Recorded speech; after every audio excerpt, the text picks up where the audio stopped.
big times with this podcast.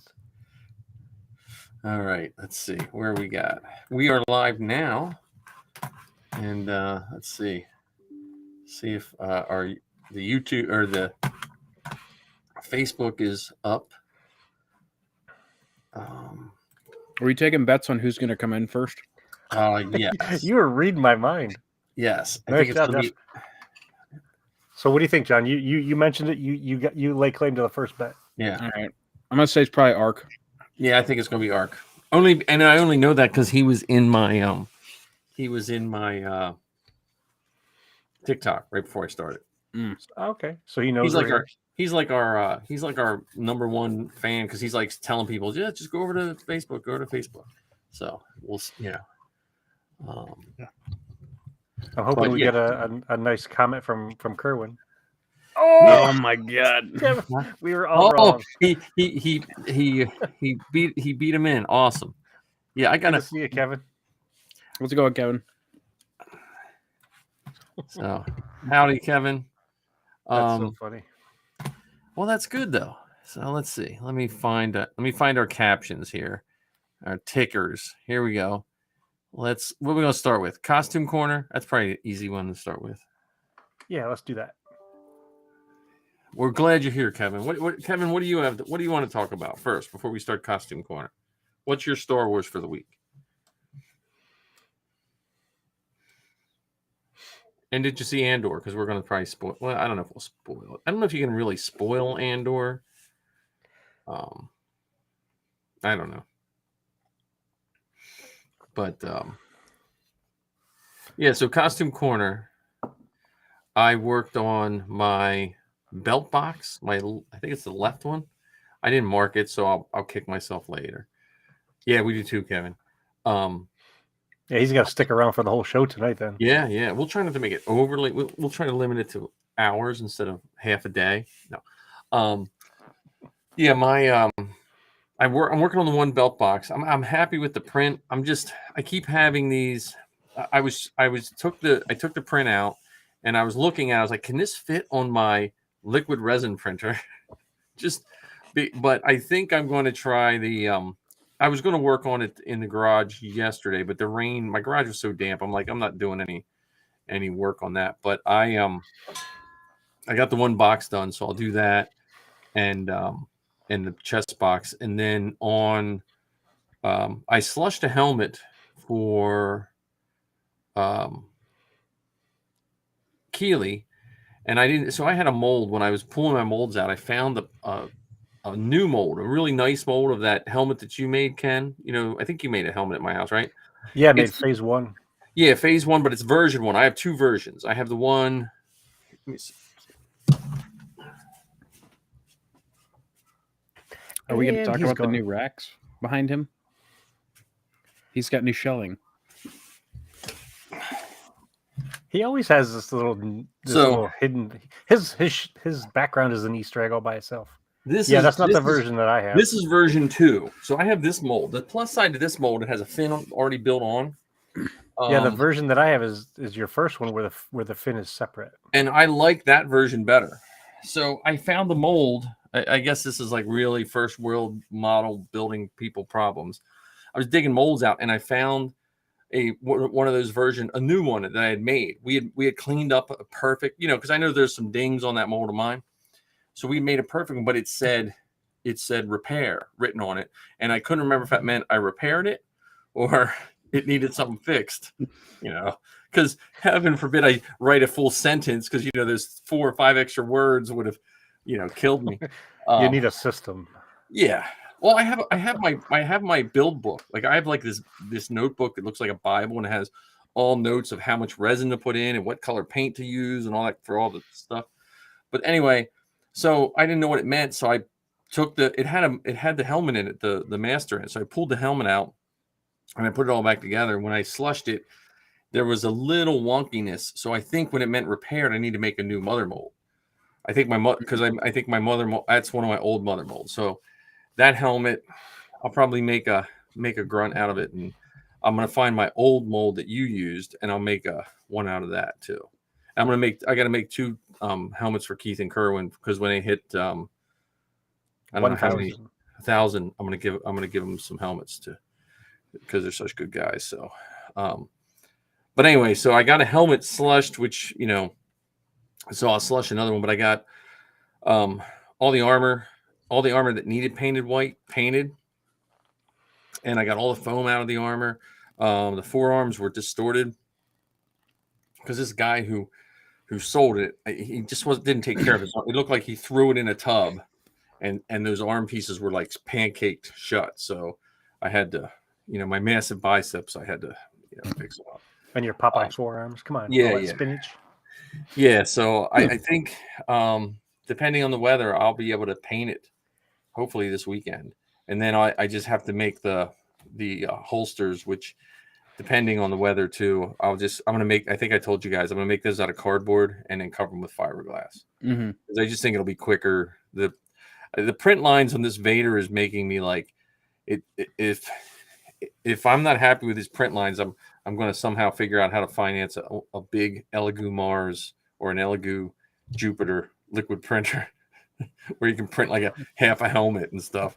Because I see these guys using liquid resin printers, and I have one, but these new ones are so nice. Yeah.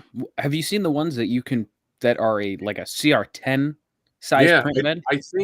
I think Dave Castellano has one. Ugh. So I don't know if I need one that big, though. It would be nice just to print a helmet. But there are print lines. Like when I printed some of the Greeblies, there are slight print lines. It's not. Those are when the model is super important. Like you can't be printing models off a Thingiverse if you have a liquid resin printer. You need to be printing some really good models. But yeah, so that, and then I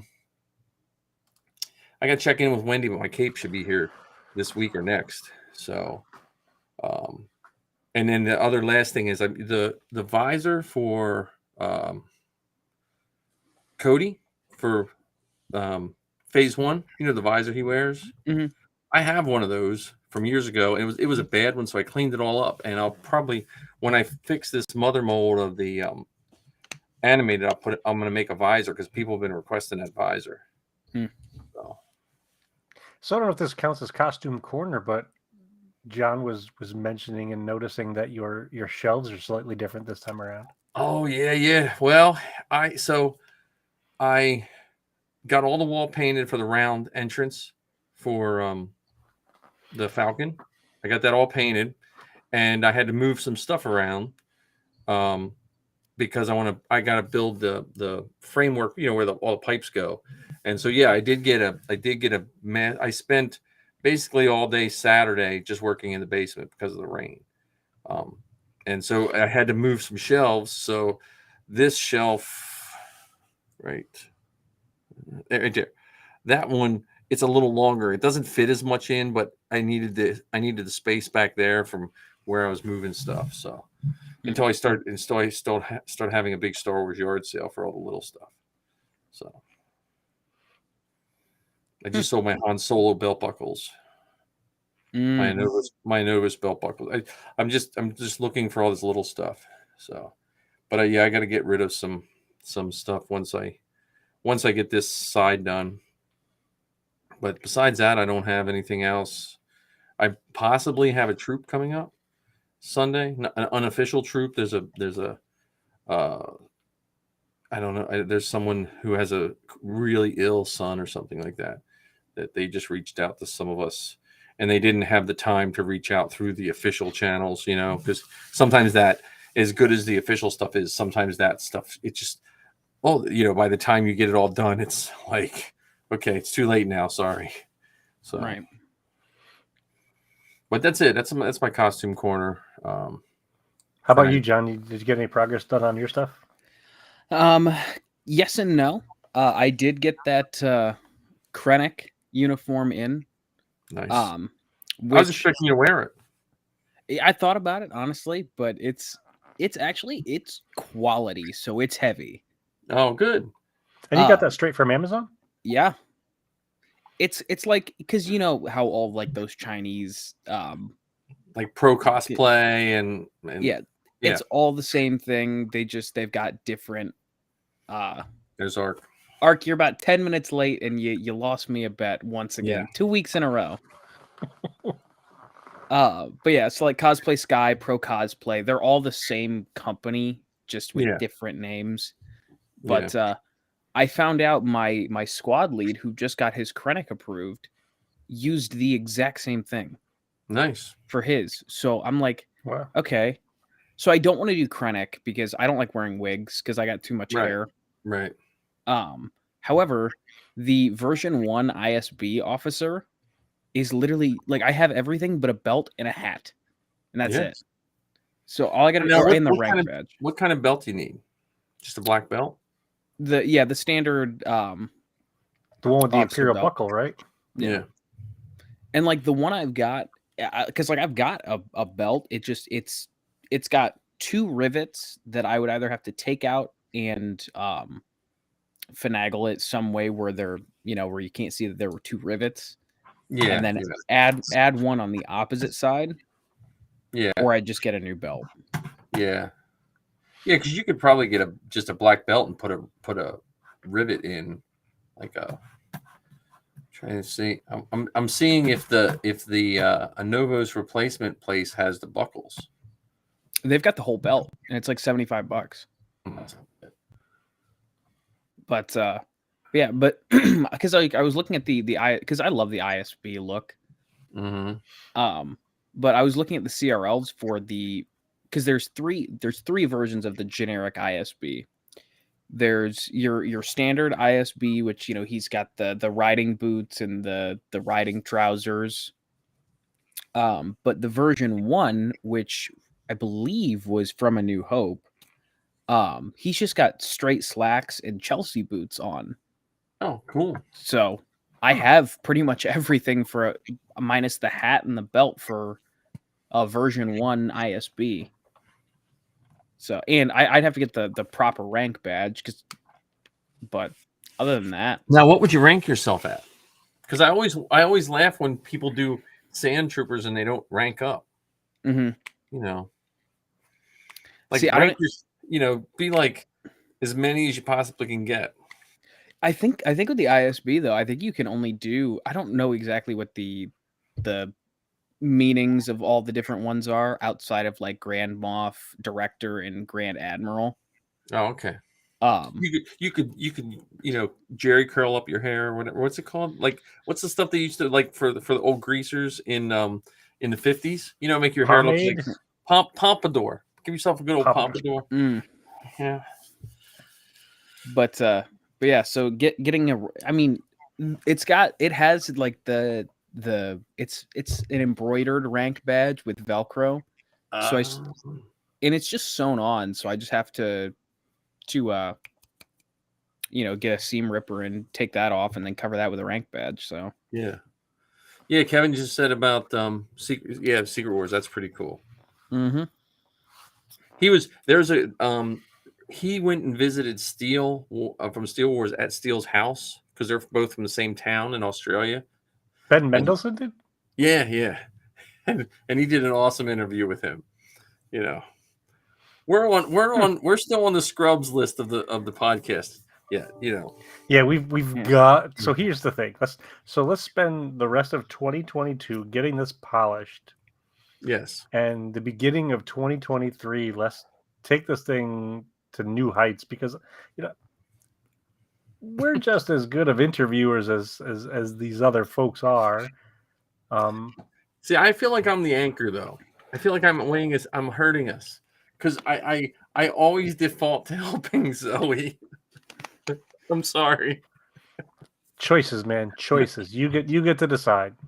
You get to decide whether you want the inflatable Falcon to fly or the inflatable Falcon to be anchored down by those sandbags that cost a couple $1,000. You pick. You decide.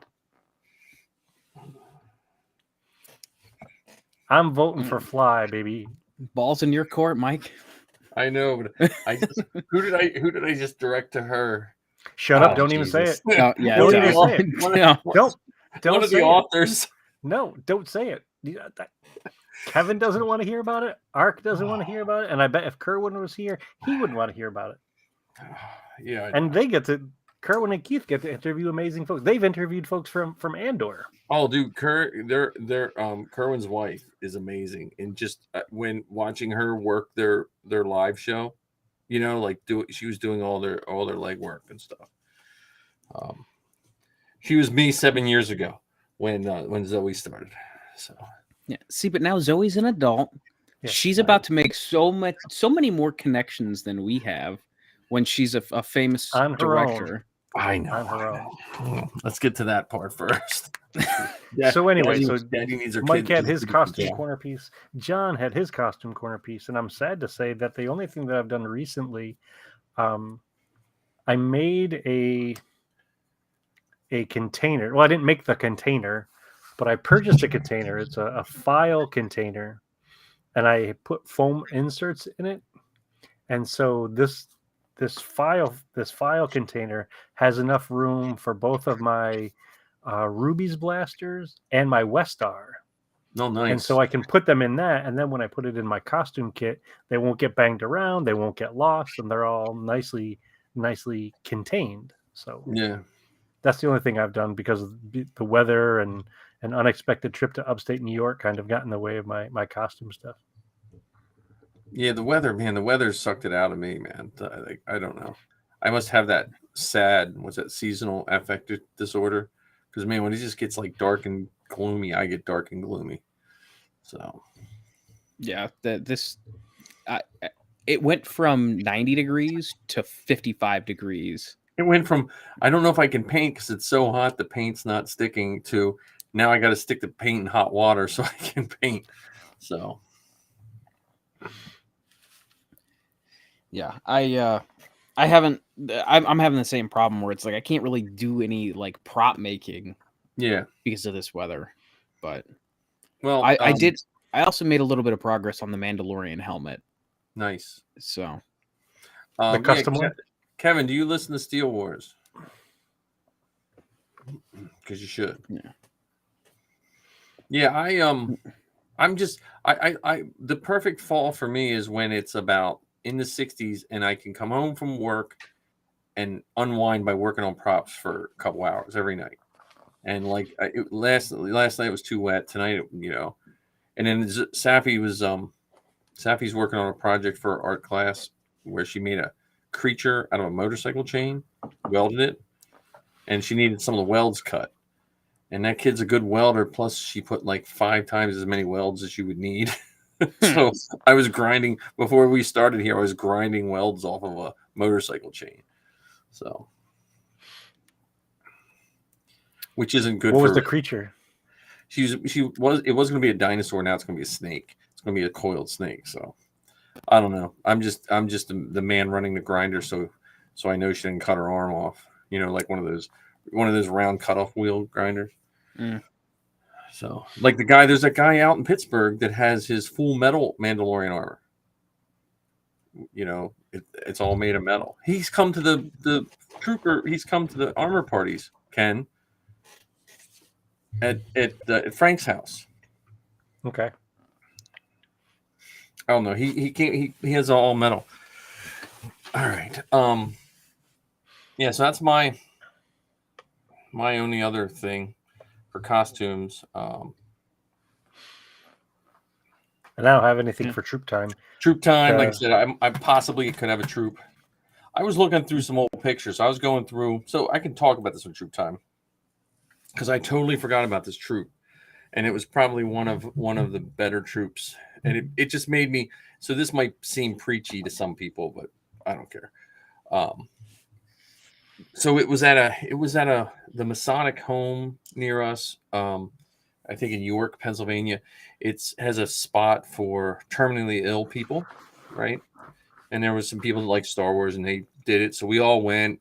Marty was in Chewy. I was in my TK. There was a whole bunch of people, and we did this event for this person, and it was really good. But what reminded me of this, he was terminally ill, and I think he passed away. I want to say he was mid-20s. But it gave me an insight because it was just so it was happy and sad at the same time. But what what dawned on me, and I think sometimes people forget with people like this, and I probably would have never known this if I hadn't trooped. Was I forget what disease he had, but the early stages of this disease mimic drug abuse. It was some neurological, and so his whole family for a couple of years thought he was a drug addict. And he didn't know because of what it was doing to him. And so it like I said, it was something that just taught me, we tend to categorize and throw certain people aside in our society. And maybe it's because of Andor, like you see how Andor, they're treating the common man and all this. It just made me rethink of that troop. So yeah, I don't know.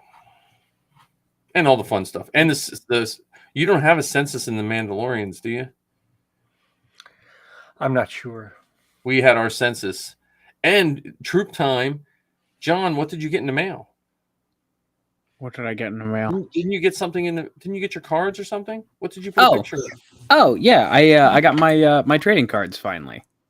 However, I did not go through Got Print. Yeah, that's all right. You don't. Yeah, they don't care.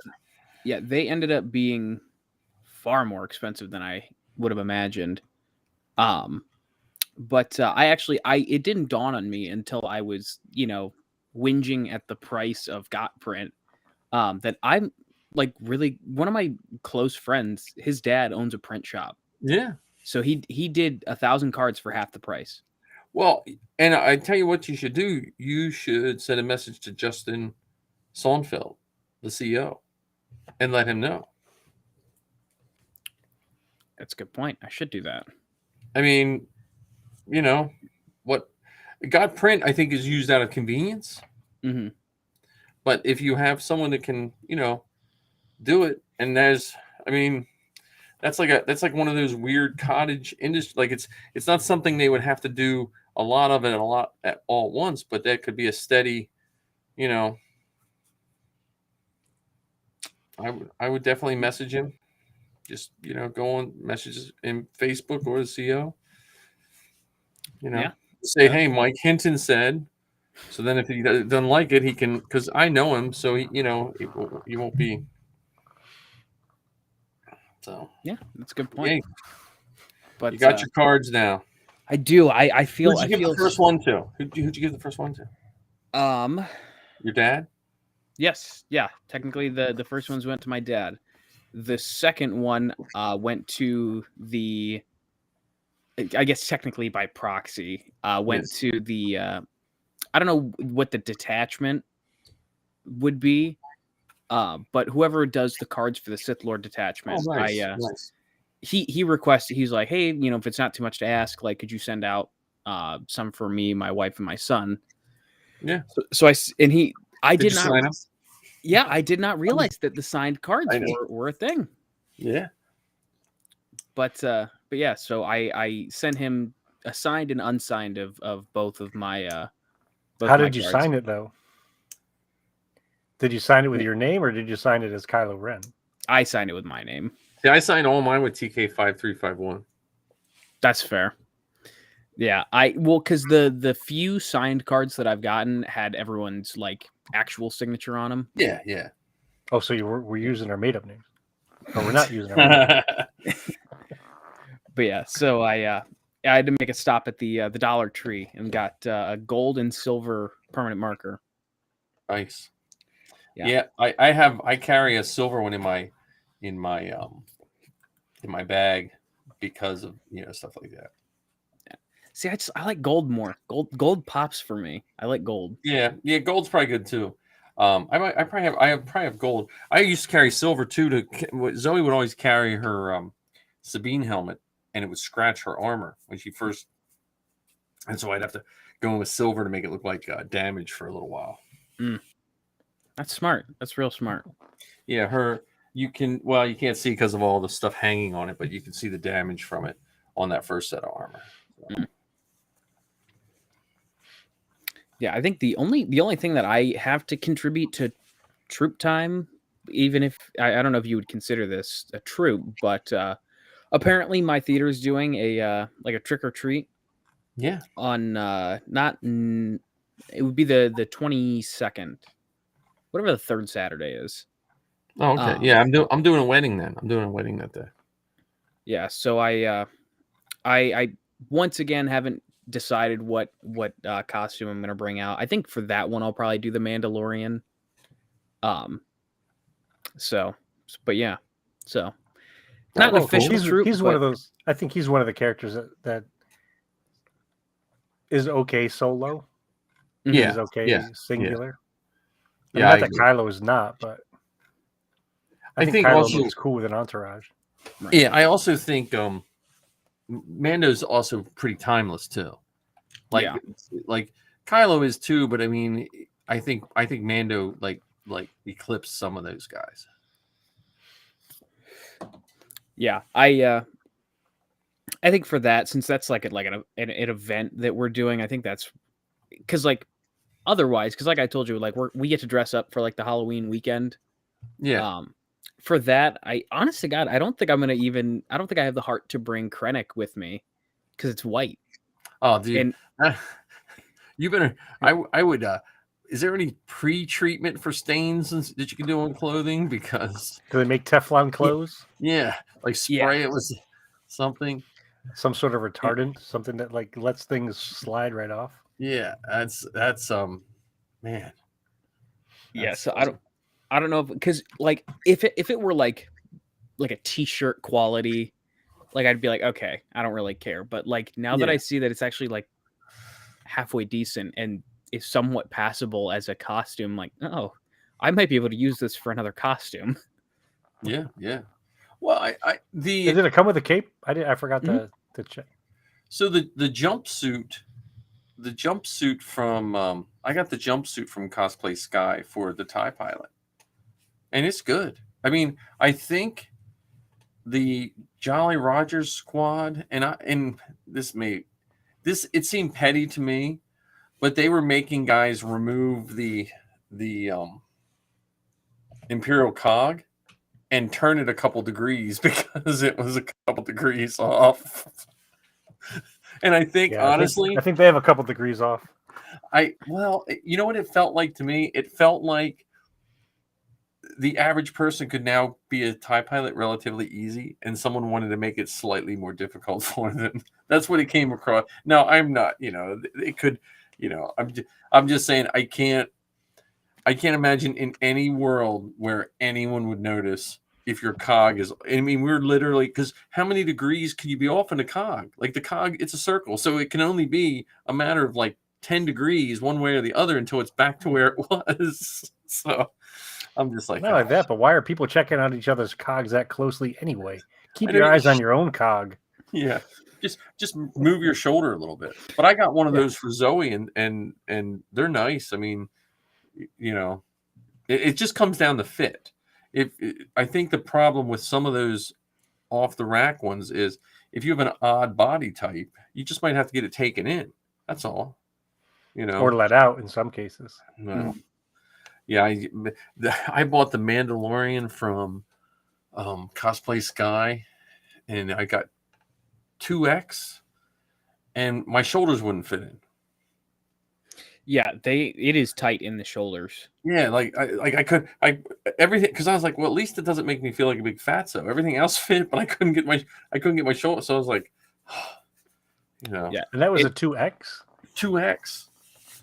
Yeah. Well, see, when I bought a Jyn Erso jacket from them years ago, like a knockoff, because you couldn't get a Jyn Erso jacket. And when I got the first one, what I realized this was when they first started. This was when Rogue One first came out.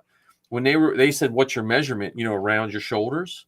They literally were just laying the jacket down and measuring it flat. They weren't compensating for when you put it on, it opens up. So I had to send one back from Zoe for that. That's where I got my knockoff Force Awakens Han jacket there for my old man Han. Did I tell you my old man Han story? Let me tell you and we've just shifted from troop time to costume corner. Like, yes, sorry. 180. Okay, so this is old man Hinton story time. Yeah.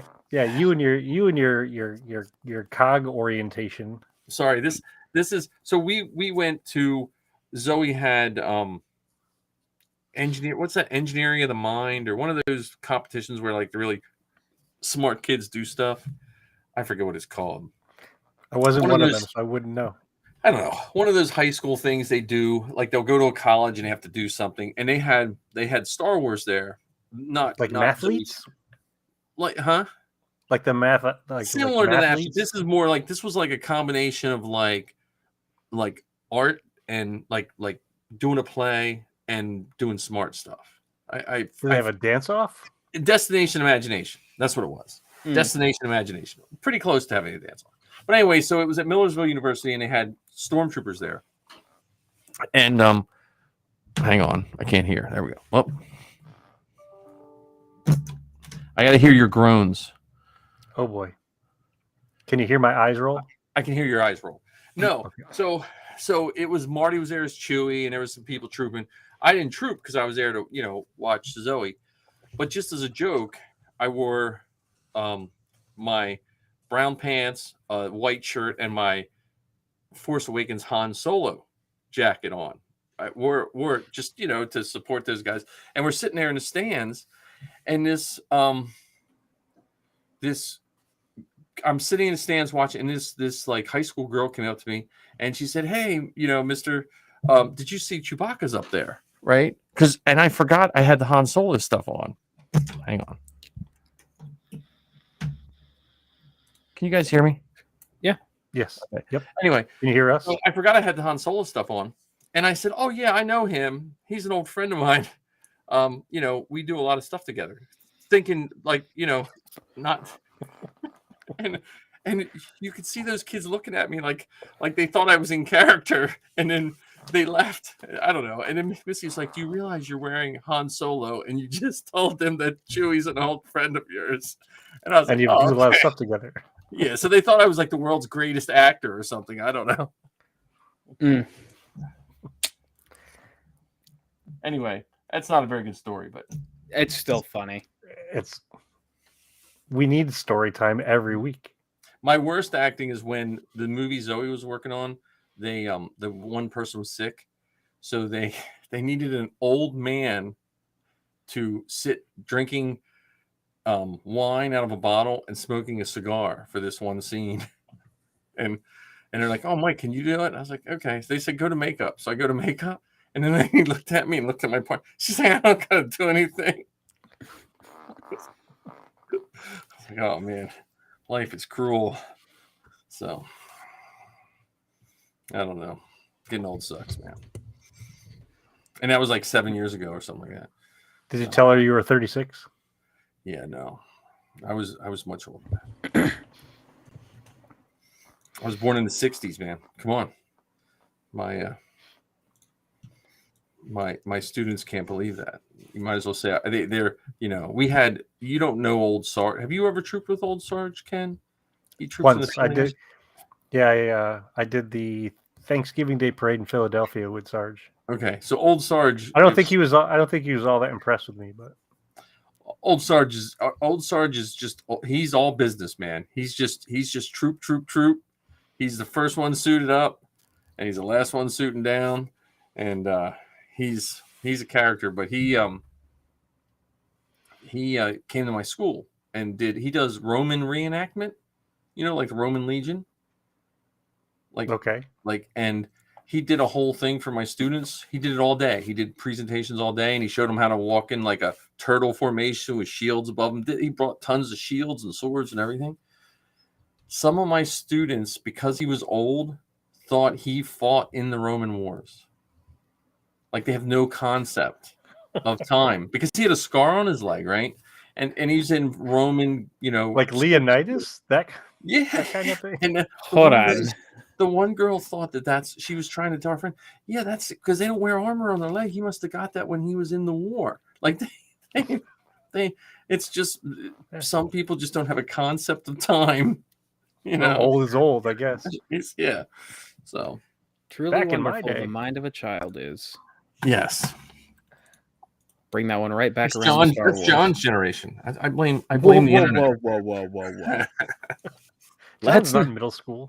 Yeah, let's pump the brakes here. Well, no, this would have been when John was in middle school. This would have been in 2008. Oh, nice. Yeah. Yeah. Okay, so you're right. Yeah, This you would have got been the time right. This would have been sixth graders in probably 08 or 09. So what grade were you in 08 or 09, John? I don't know. What You is middle say- school age? Like so 12 to 14. Yeah, no, I would not have even been in middle school. So there we go. Now I'm feeling even older. At Yeah, my school, I think that just backfired on you, Mike. yeah. At my school, I have a badge. So we get badges, we have to wear badges for safety and all that, but the school never updates the picture.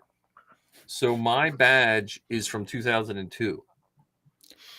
Wow. They might as well just have a picture of anyone off the street because full brown hair, I'm about 40 pounds heavier. It doesn't look like me one bit.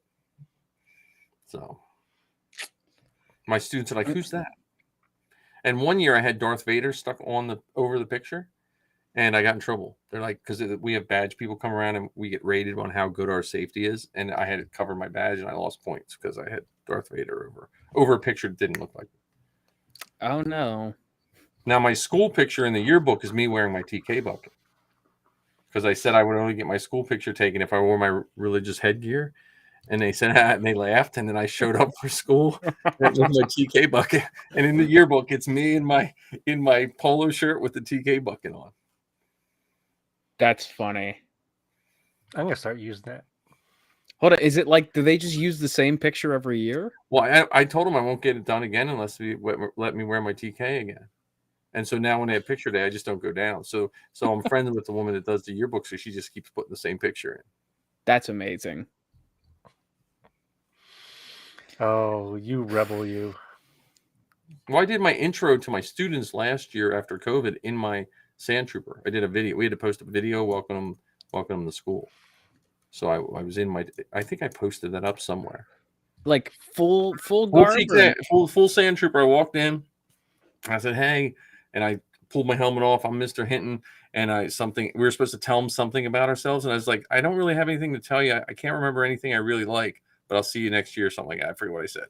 But, they got a kick out of it. That's awesome. Wow. That's awesome. I love that. So let's put questions out there to Kevin and Ark. What do they want to hear us talk about related to Andor? Yes. And hopefully we're assuming if you're wasting time listening to us, you've watched Andor. Correct? I would hope so. And you should hold one of your cards up, John. Hold your card up for our two fans. Oh, hang tight. Next, we'll see. He'll get rid of his banner behind him, and it'll just be a giant standee. It'll be a standee of him. No, but you could get one. You could get one. Ark hasn't seen it yet. Now, Ark, what episode? What episode are you caught up on, or none? Oh, you're going to see it in the theater on Friday? All of it?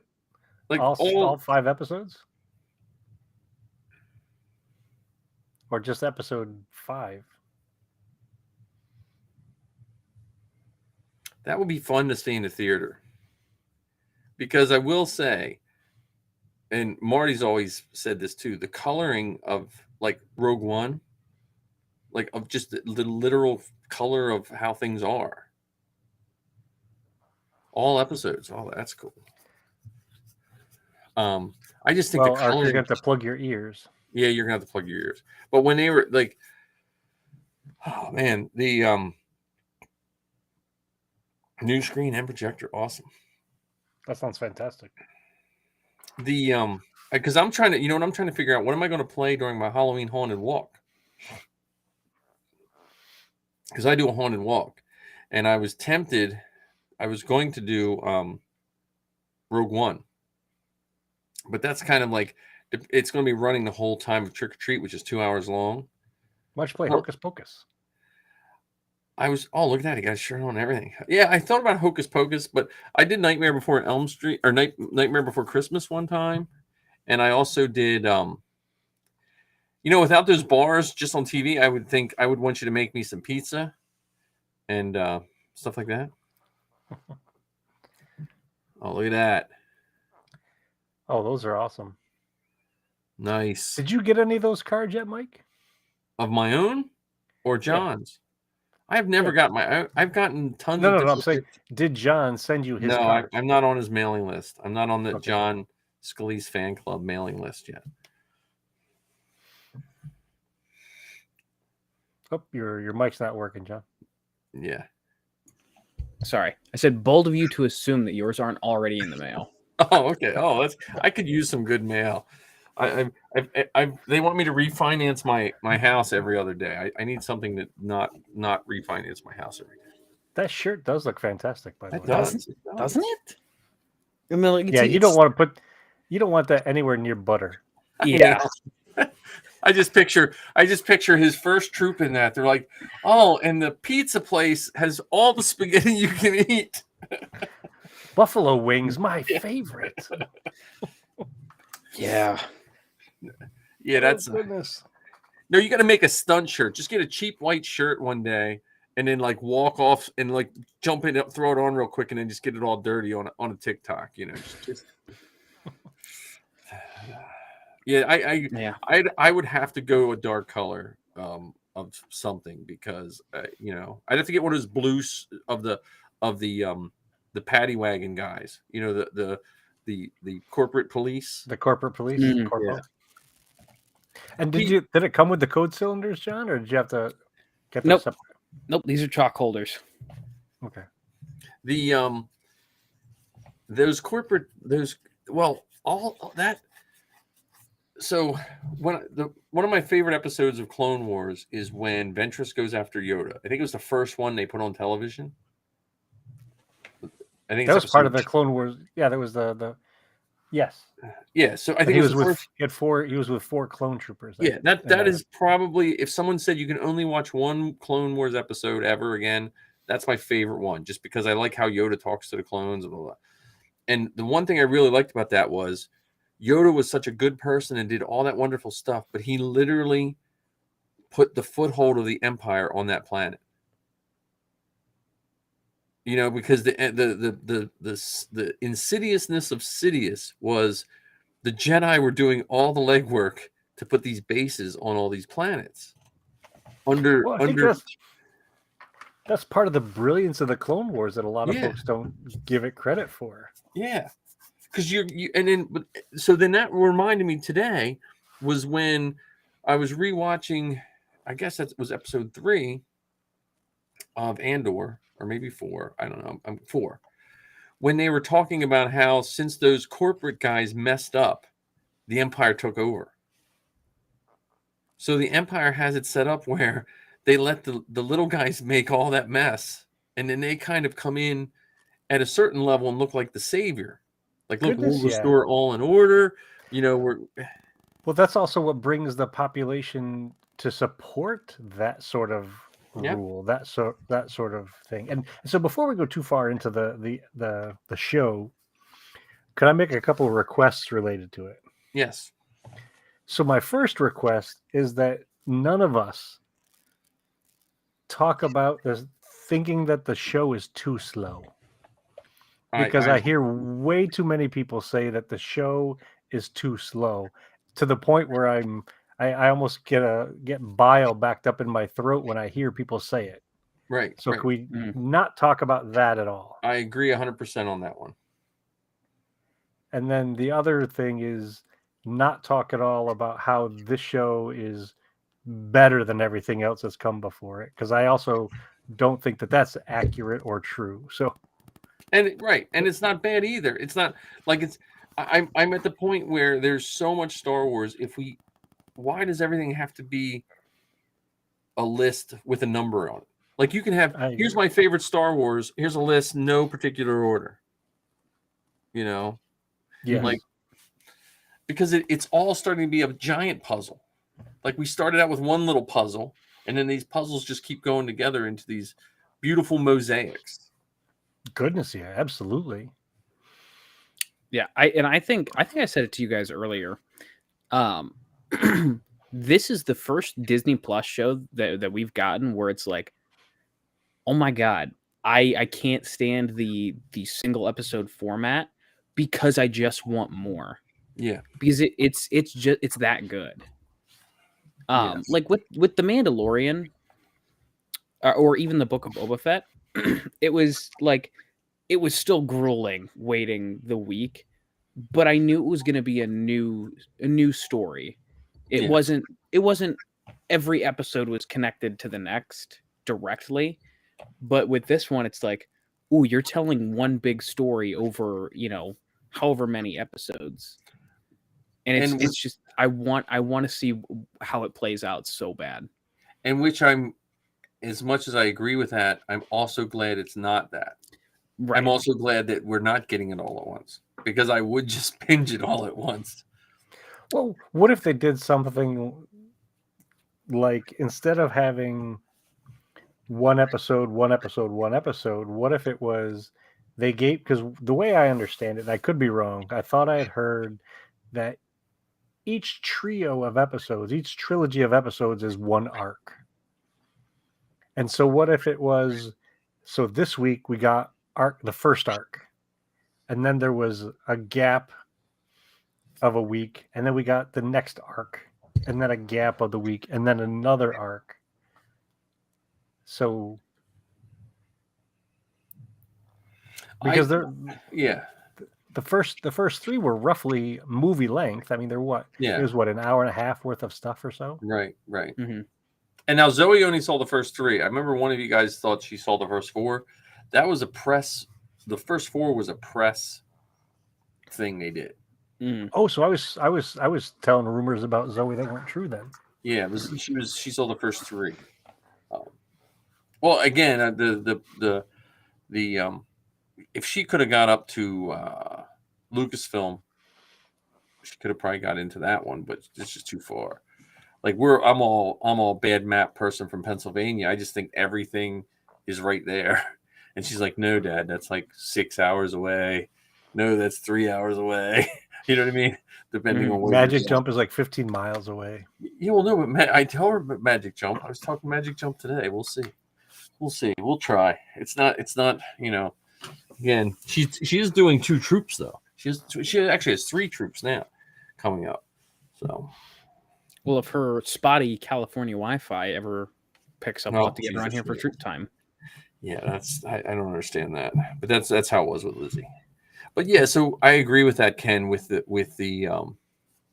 slow, with people saying it. And again, I think Zoe and I had this talk. It's if you haven't read a Star Wars comic book, or you haven't read a Star Wars book, not everyone had to, but I'm saying, like, it does have a pacing similar to those. Well, let's take Star Wars out of it. If you've ever read a book, Well, if you've ever read a comic, if you've ever watched anything else, like why is Star Wars held to this different bit of attention? And so, you'd mentioned Rebels and Clone Wars earlier when we were talking. And one of the things I heard about those shows is that there would be quote unquote filler episodes. Yeah. And what I'm hearing a lot of chatter about related to Andor is it's too slow. And just watch it. We know the season's 12 episodes long, so it's fair to say that they're not going to give you all of the stuff in the first episode. Right. Mm-hmm. So just watch it, see what comes out, see how these things come together, like that puzzle that you were talking about. Now, well, do you think, like, if you ever go to like a museum and you have those people that just have to get it done, you go to the museum with someone and there's like, oh, here's this hallway, and they're like, bam, bam, bam, bam, bam, bam, bam. And then the people, then they're like, you're like, looked at 3 different things. I tend to be the person that, depending on the museum, I just want to get through it. But you know what I'm saying? Like, depending on what it is. And I think with Andor and even with Rebels, I used to hate the filler thing, because at least the little I know from Dave Filoni and how his storytelling is, there's no filler. Mm-hmm. And animated even more so. You get to pick. There's no like in the Star Wars movie, we're building a prop because so and so just had to shove something in the background to fill space. When you watch animated, everything is meticulously put there for a reason. You bet. There's or no left out for reasons. right. You know, so when you watch the early stuff, they did the costumes, the clothes didn't flow as much because they didn't have the technology to make it happen. Yeah. You know, so I just want folks to just watch it, take in all of the parts, and see how they come together. To see, because we know, like I said, it's 12 episodes, so we know that what we think we saw in the first episode is gonna be different than when we see all of them as a unit, as one Right. solid whole. Well, and I think his sister and that whole mining accident is a foreshadowing of what the Empire is doing to the whole universe. Well, yeah, and what's cool about it is they've, you know, so I know we ingest Star Wars, we absorb Star Wars. So we've read books, we've read the comics, we've watched the animated stuff, we watched the movies, and so there's been this sort of stuff in various forms. There was a lot of it in Rebels, there was some of it in Clone Wars, there was even touches of it in Rogue One. Mm-hmm. But now we're in the muck. We're down there at street level. Yep. Witnessing what the Empire is doing to people, and B, what people are willing to do in response to the Empire. And that's where it gets exciting. That's where it gets interesting. That's where it gets different than the other Star Wars stuff that we've gotten to this point. Right. When it comes down to like even the design, like when George Lucas designed the hairstyle for Leia, it was based off of, I think it was like a bunch of female freedom fighters. South American freedom fighter, or Right. Central American freedom fighter. Yeah, and so it's had those roots, you know, and you look at the, you know, the background, even when they were in those highlands in the last 2 episodes where Andor's with those group, just that alone, like just that, it's giving you the scope and sequence, and then they start talking. Look, this guy, all these people, they were. So we always think of genocide, and we always think of these evil empires as forcibly removing people. We never think of them as letting the people voluntarily be removed. Okay, let's build a big factory, offer them tons of money. We're not going to tell them that it's going to kill them or it's going to destroy their livelihood or destroy everything. We'll just offer them a lot of money, and it kind of takes care of itself after time. You know, Well, even look at what they've built into this. So this idea of offering them money, but then building a system around that factory, around that mine, where so I'm the owner of the company who has this mine. Oh yeah, by the way, the bar in town, that's my bar. So the money that I just paid you comes back into my pocket through the bar. Yep. Or the general store or the post office or the hotel or whatever. I own all the homes, so you rent from me. So that money that I paid you to dig the stuff out of the ground, you give back to me in other ways, and I get rich, both off of your work and off of the money. Well, and back when I said last week when I was talking about how it reminded me of the steel mill, if you go through Western PA, the old steel towns, or even Allentown and all that, you can see whole blocks that were built by these companies. Every house is the same, you know, and you bought or rent your house from your job. And you, like when I was a kid, we had Lucan's store. If you didn't have money on you, you went to the Lucan's store and it came off your paycheck. It was like a little grocery dry goods store. And then I think it was in the 1800s, late 1800s, a lot of these companies printed their own money. So you worked for Willy Wonka, you got Wonka bucks, but you can only spend it at the Willy Wonka store, you know.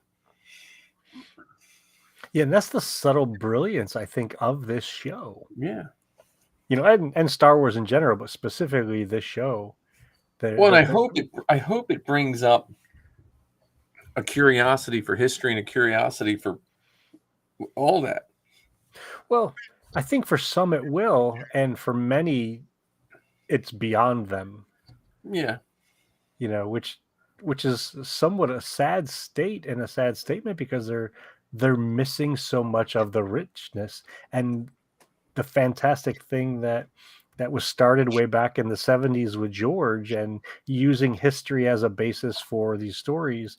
And I find it really funny. Remember when Phantom Menace came out and people said, kids don't want to know about taxation of trade routes and stuff? Well, now we're talking about the establishment of, governments and like you said, corporate business.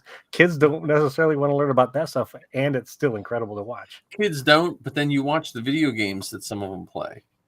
Like they will play, Animal Crossing that has a light touch of all that stuff. You think of when I was a kid, SimCity just came out. I think I was in college when SimCity came out, but that was a big thing back then. And I think what's really nice about this, at least what I think, is the subtle teaching of what's right and wrong without, like I go back to like The Mandalorian or even Book of Boba Fett, how they treated the Tuskens. So you got a whole lesson on indigenous misuse of indigenous people without bashing it over people's heads, because then people shut down real quick. And then when that's going to come up in real life, you hope that those same neurons that were firing when they saw how bad these people were being treated on their own land, that maybe it'll make them think. One thing I also find interesting about this is, so with the Last Jedi, people talked about how they disliked the creator of The Last Jedi, the director of The Last Jedi, quote unquote, subverting expectations. Yeah. And I think in this show, specifically related to the rebellion and the rebels, they're really twisting what the rebels were. Because when I was a kid, I always thought the rebels were just yes, they fought against the Empire and they were the quote unquote good guys.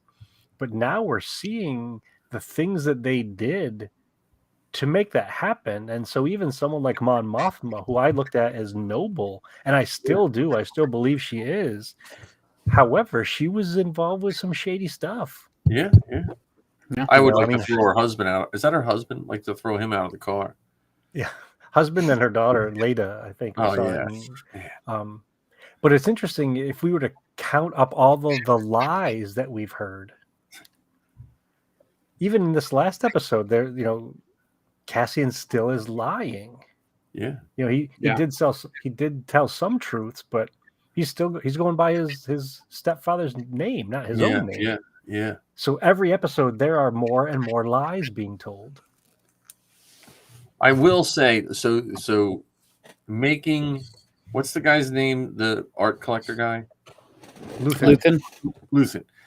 Making that be his profession is a stroke of writing genius, because it's like the perfect person that would not draw any attention to themselves for traveling all over the place. Mm-hmm. And we didn't mention, or did we last week, about his ship didn't have a droid. The droid was built in. That was cool. It was like a combination of L3 and R2. And an R2 unit. Yeah, I thought that was pretty cool. That was a cool ship. That was and Star I think Wars we're going to see more of that ship in the next episode. Yeah. That was really cool. It was funny because I don't think Andor Star Wars did up until episode 4. Like, yeah. Like not in a bad way, but I'm saying like if, say, you had that friend who just, there's certain people that won't watch Star Wars. You know what I mean? They're just like, yeah, it's not my, you could have probably sat them down and they could have watched that and really got invested into it before they realized it was super Star Warsy. You know what I mean? Yeah, sort of, but I still think there was enough in it, even from the very first episode, that you would know it's. Oh, yeah, no, I'm not saying it was hidden, but I'm saying you could place that story in any science fiction franchise with very little tweaking at the beginning. I'll pick that up. But I'm happy. Like the we were talking right before we started about the guy with the tattoos and that exchange when he was going over the different tattoos. And what was the first one? Was a crate? Does that mean? Yeah. Is that so? I'm sure it's a prison tattoo, right? Is the way Well, I it took was not just a prison tattoo, but it was a tattoo given to him as a prisoner. it. So Yeah. it wasn't a chosen tattoo. It was Right. put on you, very similar to what they did in the concentration camps and stuff like Right. that. And then his other one was a gang tattoo. Or I thought so. I thought that Yeah. one was a choice. Yeah. The yeah. other one, the crate one, was. I don't think that Right. one was. I thought the crate one was given to him like forcibly, and Yeah. the other one I think he chose. Yeah. Now the crate one, I'm just curious, like where that prison would be. Like, is that going to be like on some hidden spot? Like, where are crate dragons? Are they only on Tatooine? That's a good question. I don't know. Probably. I should know more about the flora and fauna of the Star Wars universe. Yeah, but I'm just, well, until they start that the Discovery Channel of just Star Wars stuff. The Steve Star Irwin, Wars Geo. Yeah, I would watch that up. If I would watch a whole hour of just the banthas, some dude sneaking up and taking pictures of banthas. Crikey. Yeah. Well, because my other guilty Disney Plus show, which goes against pretty much all of me because being a vegan and stuff, is Life Below Zero. Have you ever watched that show? No. It's a documentary of people that live in the Arctic Circle, and basically every episode is them killing, like there's them killing and eating something. And I always think, man, if they would make a Star Wars version of this, because it's like a reality show, if they would make a Star Wars version of this, it would be like, just imagine living on Hoth, like just everyday life of Hoth. That's what it feels like. Hoth Road Truckers. Yeah, it's similar to that, but no trucks. They're just always like, well, we have enough food for the next 2 hours. I got to go shoot an elk, So. And it's like -50, and our house is built like a shed, so we have to burn like 6 cords of wood. So, today. Yeah, today, and every single one of them waits to cut wood when there's like 10 foot of snow. So, anyhow, but the Andor stuff, like with the tattoos, I like that little exchange with his equipment and the blasters and stuff like that. Like when he's like, oh, it's a corporate blaster, so because that's what people would know. Would you remember where he got that corporate blaster? Yeah, he got it from the dude he wasted in the. No, I don't think that was that one. I thought didn't he take Cyril? Yeah, didn't he take Cyril's gun when he was on? Yeah, I don't know where that guy's. I don't know what's going to happen with that dude. That guy's scaring me. Well, we could play some bets. What do you think? Shall we? Yeah. So I'm thinking he's still going to figure out a way to attempt to bring attention to the Empire's not doing what it could do and should be doing. So he's still going to try work really hard to get involved with the Empire, and I think he's going to cross paths with Deidre, the lady in the ISB, because they both have similar attitudes, just coming at it from different perspectives. So she's in the ISB, and she's doing all of this research, all of this sleuthing, because she thinks something's going on and nobody's listening to her. And he was saying that we should be doing this and nobody's doing it. So they're both showing the ineptitude of the Empire from different perspectives. So I think their paths are gonna cross somewhere on Coruscant. When and where, I'm not sure, but that's what I think. I think those two are gonna come into contact with each other, and who knows where it'll go from there. Mike? I was thinking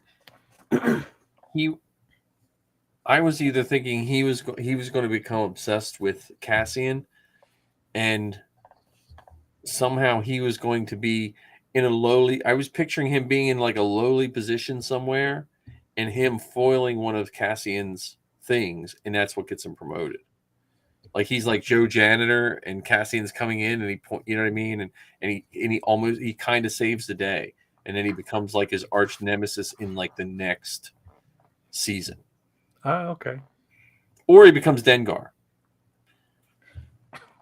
Or he becomes Dengar, yeah. What's yours, John? See, mine is a total 180 from you guys. I think he's going to have a similar arc to Agent Callus. He ends up being a rebel at the end. Maybe not at the end of season 1. Maybe I think at least by the end of season 2, I foresee him kind of going off of what both you guys said, seeing the ineptitude of the Empire. I think that instead of driving him to make the Empire better, I think that drives him to rebel against the Empire. What if he gets blown up and his brain gets put in a K2 model, and he becomes K2SO? That would be interesting. That would be. Or he gives up and becomes a Bomar monk. See, I don't think he'd do that because they were attempting to reach a higher level of consciousness.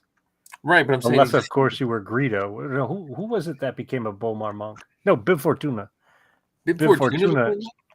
Yeah, they took his brain out and put it in one of those. Wait a minute, after Bomar Boba Fett killed him? I don't think. Well, this was in the old legend. I thought it was Bib Fortuna that happened. When I was a kid, Bib Fortuna creeped me out. He just creeped me out. And he said Walla Wonka or whatever it was. Like, oh, I think I'm creeped me out. Wana Wonga. Yeah. So.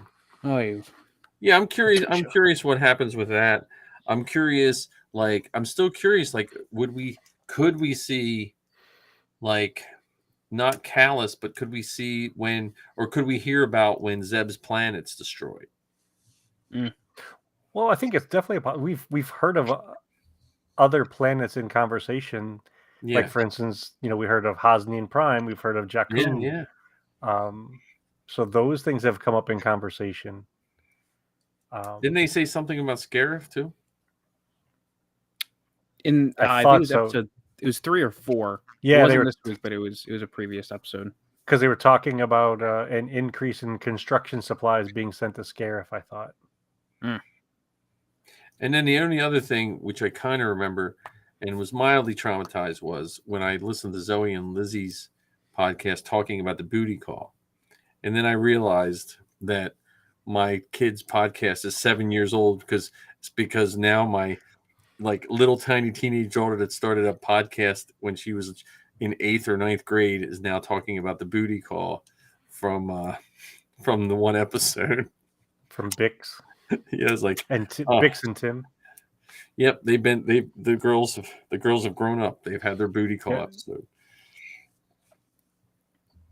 Gotta love it. These kids now. Well, Zoe did get to celebrate her 21st at Scum and Villainy, which is very cool. If you're going to celebrate your 21st, that's where Scum and Villainy is where it's at. Yeah, I had to celebrate my 21st at home because it was 2020. Well, I had to work, so I went to work, and then for my 21st birthday, I think I don't know. I don't think I did anything. For my 18th birthday, I remember I bought a cheesesteak because I was watching dishes. Because my mom and stepdad thought it was so great to give you for your birthday, however many years old you were. That's what you got. So I got $18. So I went and bought a cheesesteak and filled my car up with gas. And still had change. Yeah, because I had a bug. I only had 9-gallon tank or something like that at 59 cents a gallon. I was in Australia on my 21st birthday. That's a way to celebrate. So I was in a country where the drinking age was 18, so it didn't matter whether I was 21 or not. Yeah. I was going to say, you were like, hey, I'm 21. And they're like, yeah. We don't care. Yeah. They're like, what, are you going to retire now? Yeah. Go home, American. Yeah. So here's a silly question for you related to the show.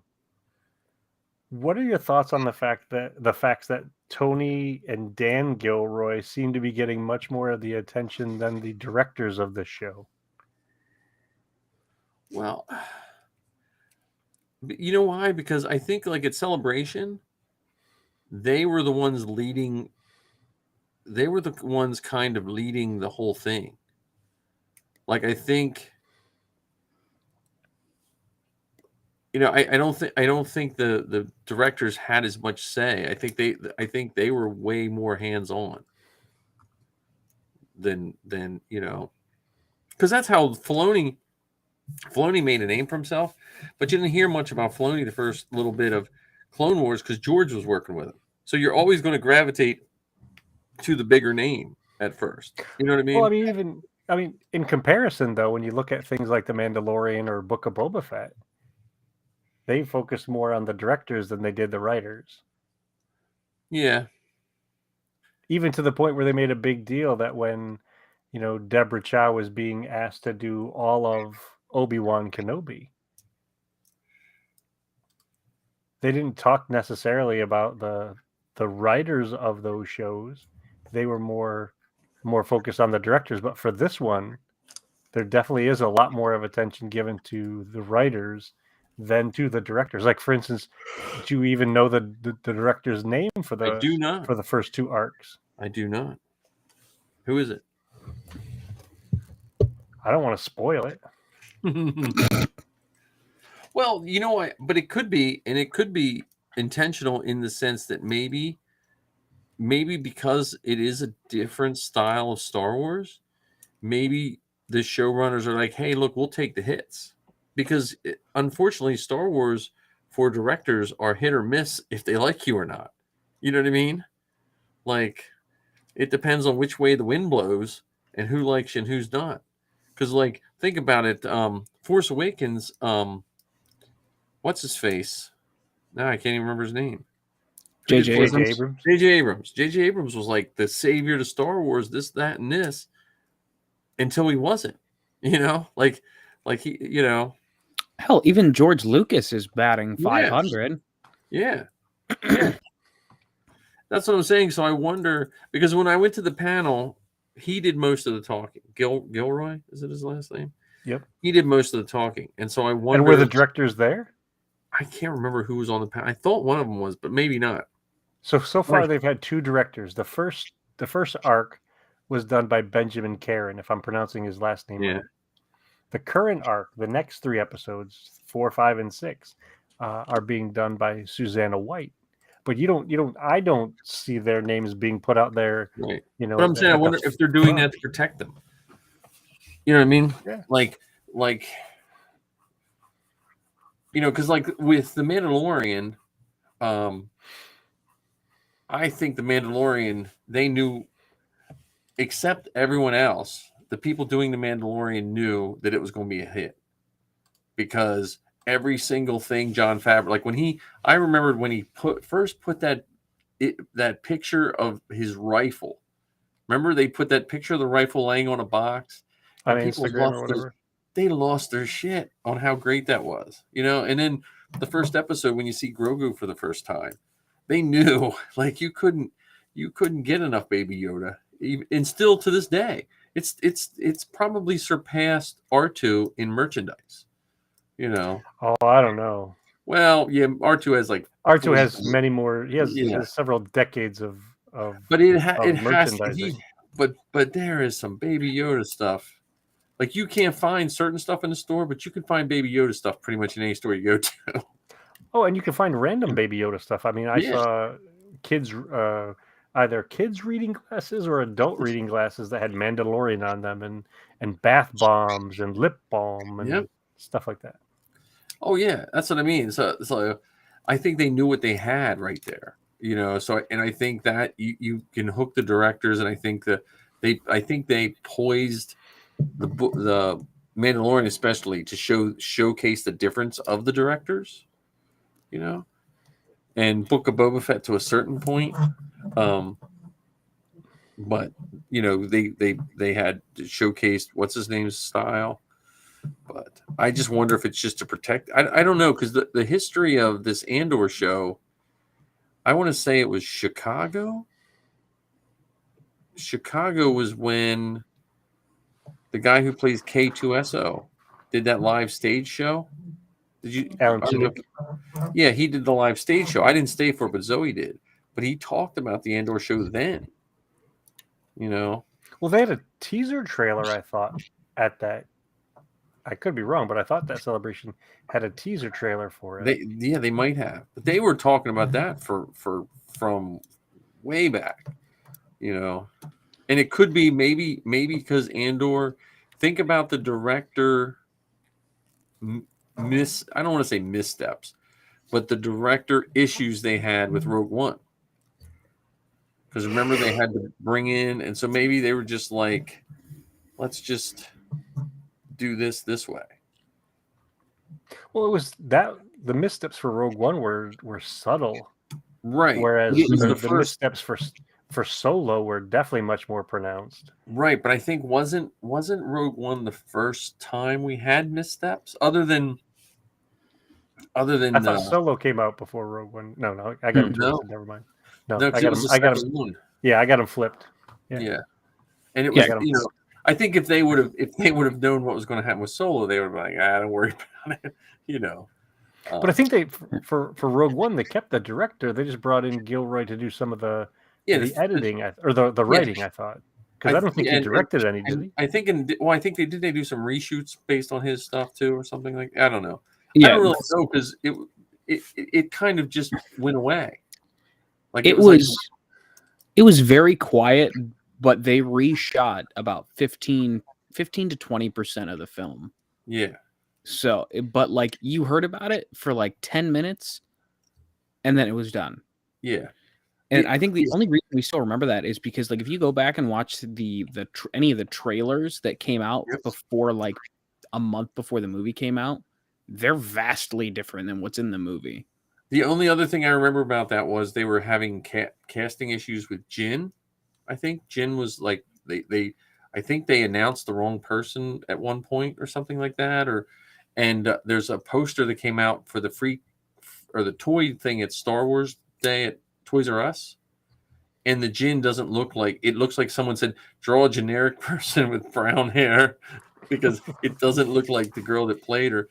And at the time, one of the rumored people were for that was the girl who plays She-Hulk. Really? Tatiana?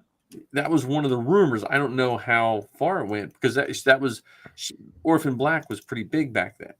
So it was kind of making those rounds where they just anytime someone's popular, it goes through, hey, they're going to pick this person, this person, this person, this person, but.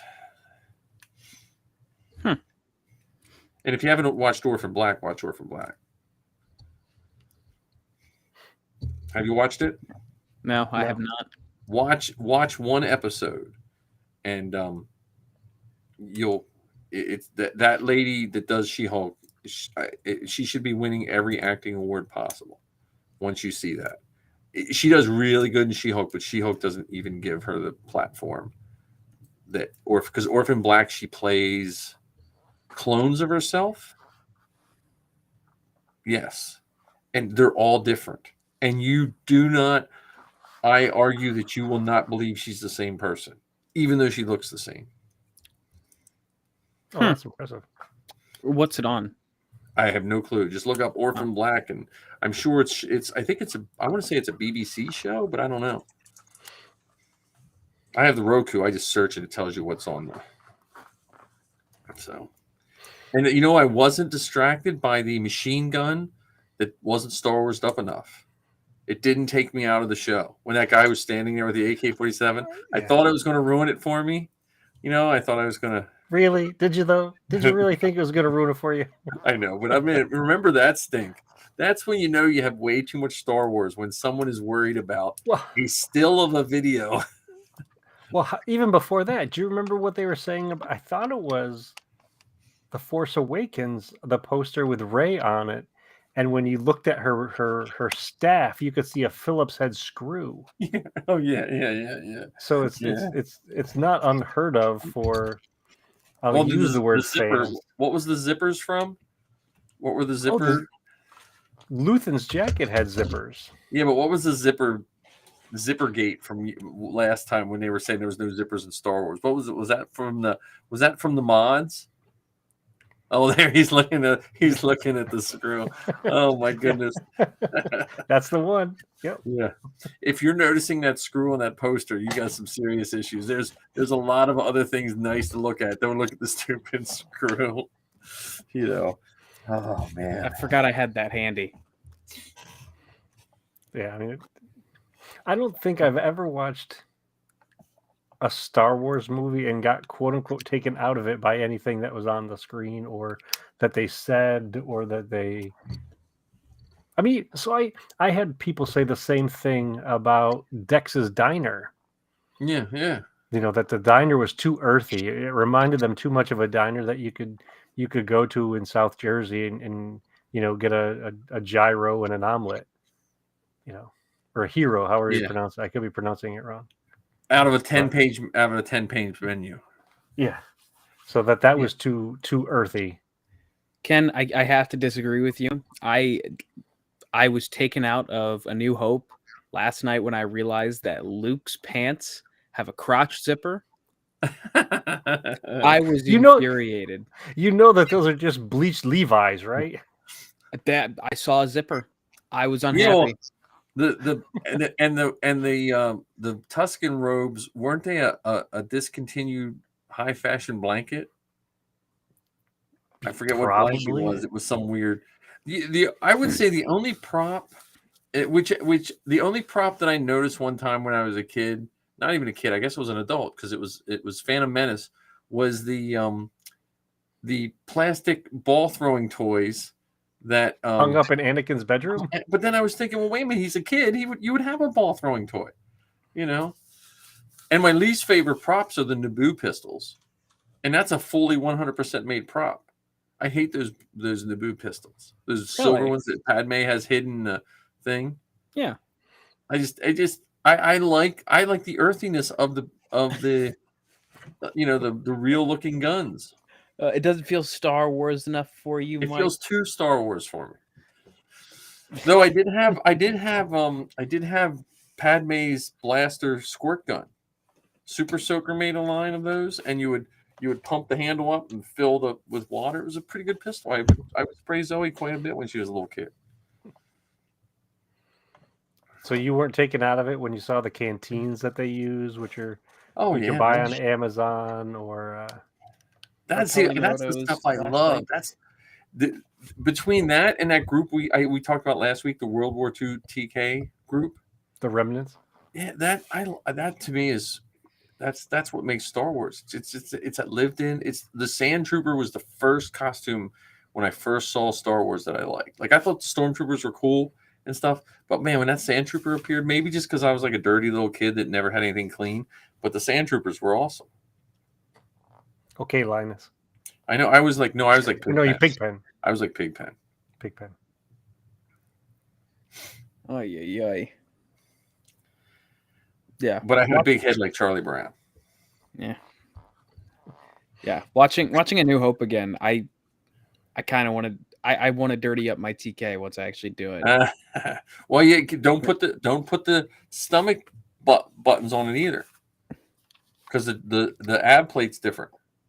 Oh, that's right. And so the knee is different too, right? Yeah, the knee. So, yeah. See those buttons? That's on the TK. The Sand Trooper is missing the plate. It's this flat thing with a little circle on it, like an oval on top, because the TKs weren't finished when they filmed in Tunisia.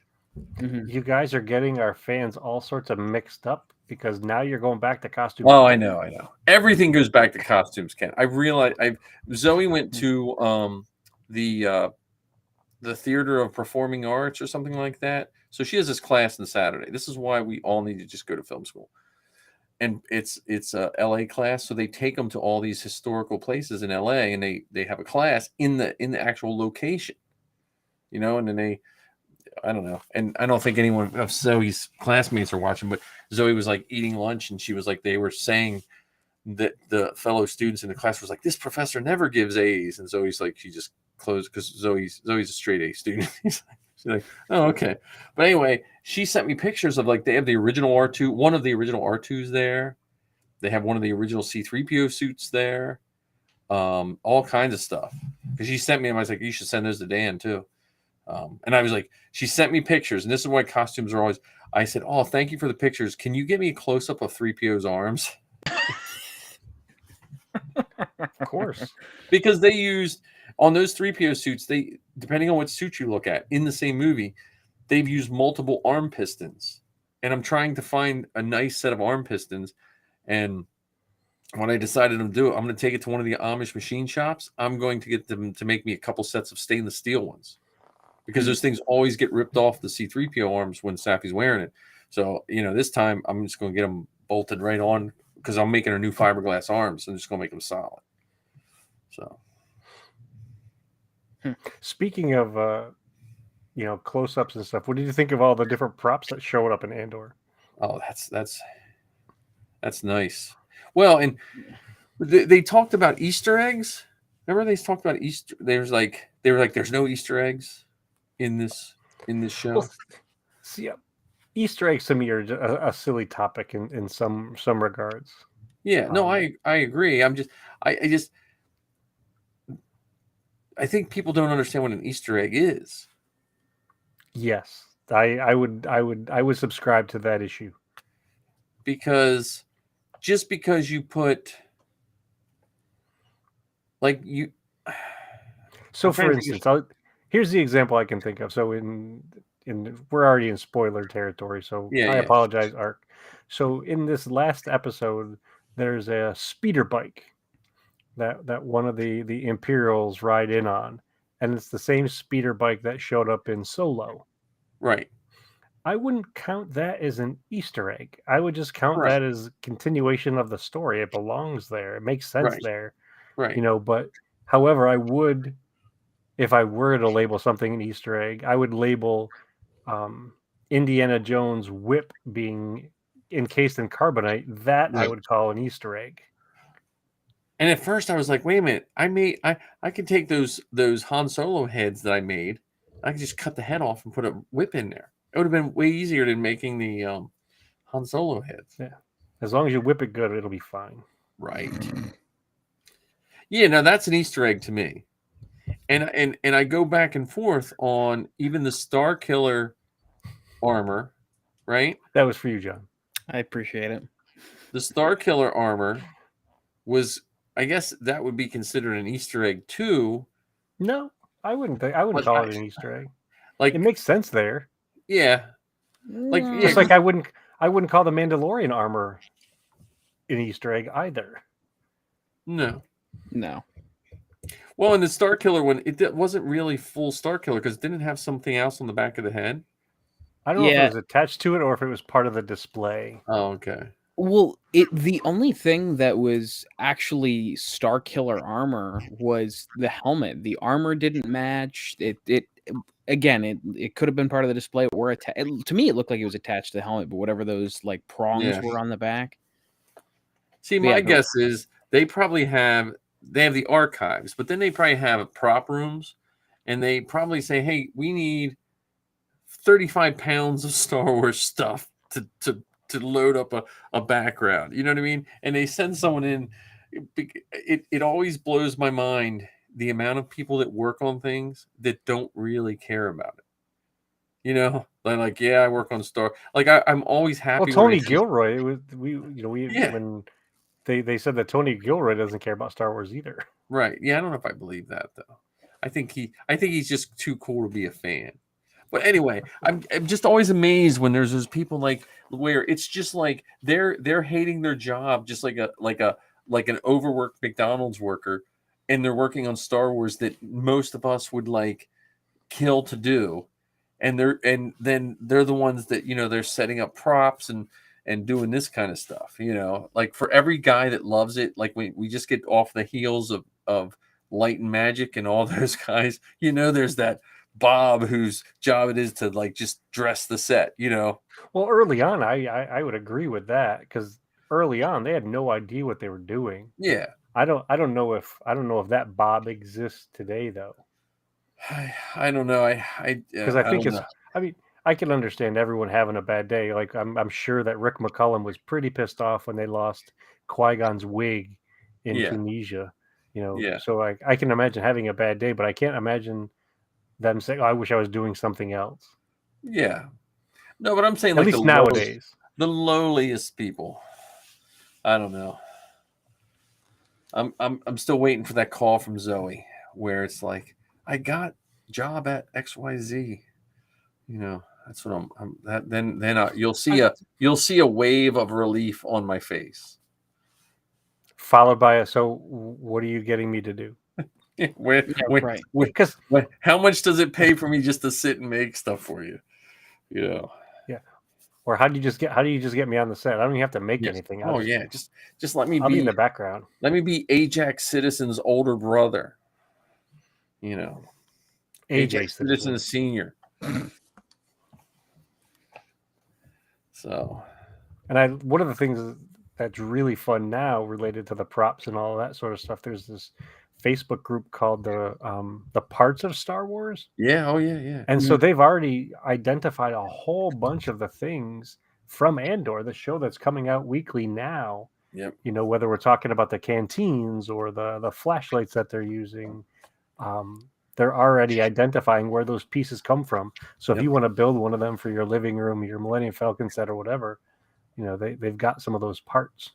Yeah, I remember that site from 2007, 2008 when I first started building. It was so limited. Like I was just looking at the E11s because if you go on their E11 section on their old, I don't know what I haven't been on their Facebook group, but their old website, you should just break down like the 7 or 8 different models of E11s just used in like New Hope.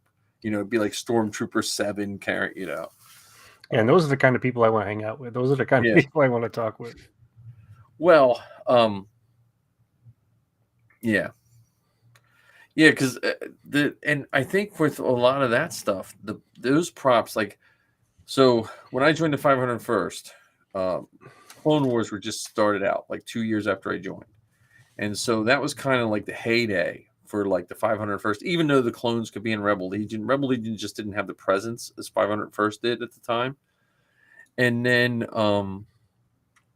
when Rebels the cartoon came out, it kind of, swung back. And then when Mandalorian came out, it seemed like the Mercs got their due. And I think this is going to be a